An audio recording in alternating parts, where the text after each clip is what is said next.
So most of us would like to have less financial stress. Hello, me, that's me.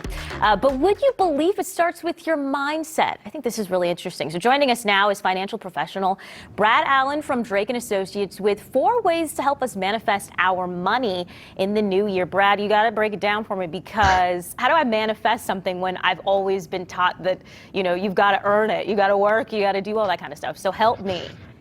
Sure. Yeah, it's a little bit of both, right? I think manifesting comes up this time of year because everybody's coming up with their goals for the year. They have their New Year's resolutions, whether that be saving more money or working out more, whatever that might be.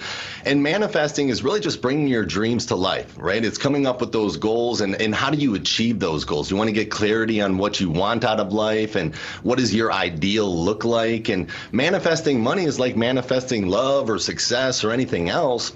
You set your intention, you believe you can do it, but then you come up with a plan, right? You come up with a game plan on how you're going to do this going forward. So then how do we start achieving this as far as what we want, what we desire? Do I need to create a notepad, bring out my notepad in my iPhone? What do I need to do? Should I just be writing it down? How do we do this?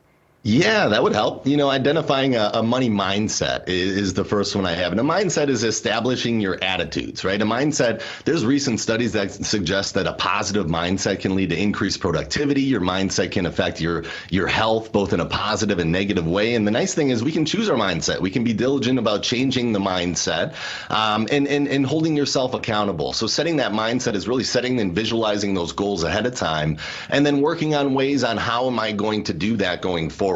And then you want to choose your money mantra. You hear about mantras and those kind of things.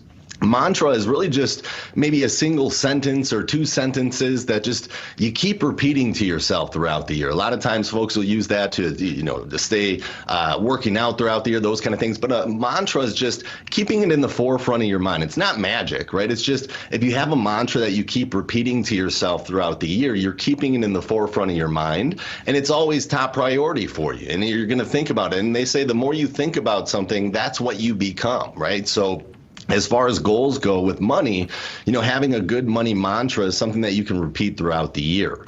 And then you really want to visualize those goals. You want to see, what are my goals? Can I make a plan outlining what those goals are?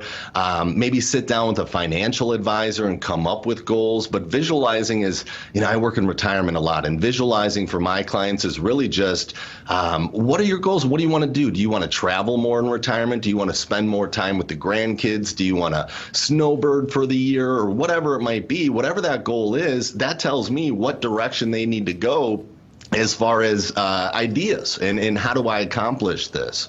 So once you visualize those goals, none of this gets done, like you said earlier, without taking action.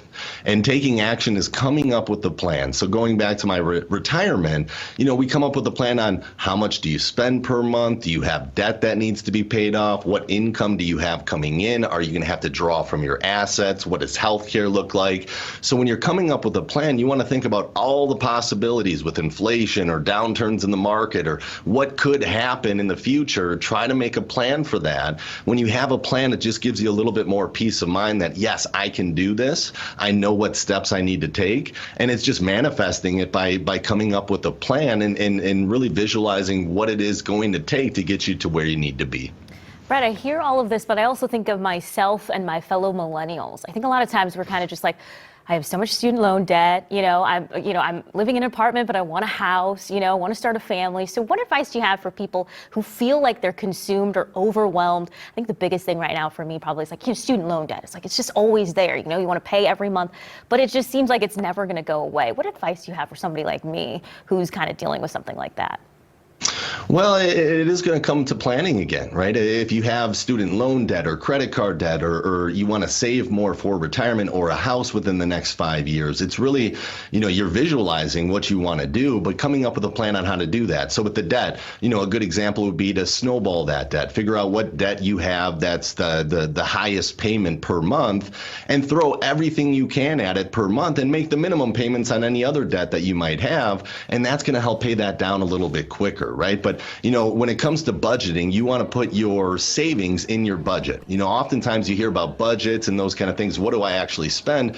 But nobody puts themselves as an expense, right? Your 401k or those things for your future, you should be paying yourself every month from your paycheck for your future as well. And you can't not pay the heating bill per month or the cable bill or whatever it is. Make that a priority too. Make sure you're paying yourself, whatever that is, paying off the debt or those other things as well.